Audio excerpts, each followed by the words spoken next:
Welcome students, आपका मेरे channel science classes by doctor Kumkum Saxena में बहुत स्वागत है। और इस समय हम चल रहे हैं 9th क्लास का जो चैप्टर है जंतु ऊतक, एनिमल टिश्यूज।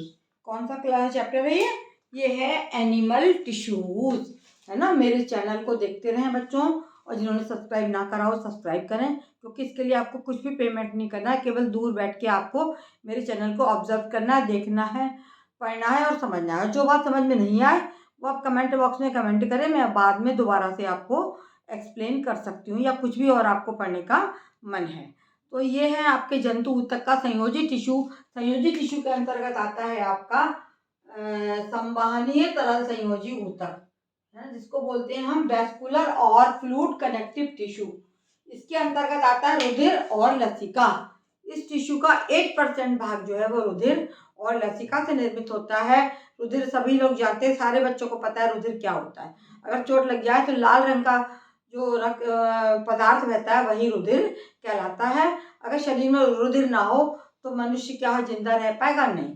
जब रुधिर कम हो जाता है तो इवन यदि आपका 4% से कम हीमोग्लोबिन हो जाता है तो आपकी डेथ तक हो जाती है। तो रुधिर हमारे शरीर का बहुत महत्वपूर्ण संयोजी ऊतक है, कहलाता है, और इसके बिना इंसान जीवित नहीं रह सकता है।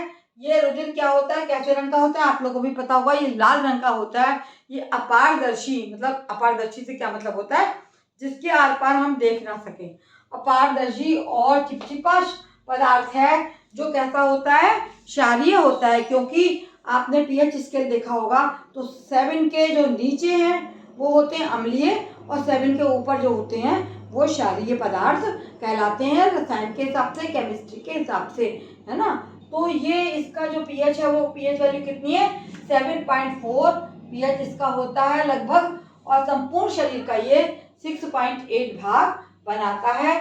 इसमें 2 पार्ट होते हैं रुधिर में, एक होता है आपका प्लाज्मा और दूसरी चीज कहलाती है आपकी रुधिर कणिकाएं, है ना। ये रुधिर हो गया, रुधिर में ये प्लाज्मा हो गया, और दूसरी चीज हो गई रुधिर कणिकाएं।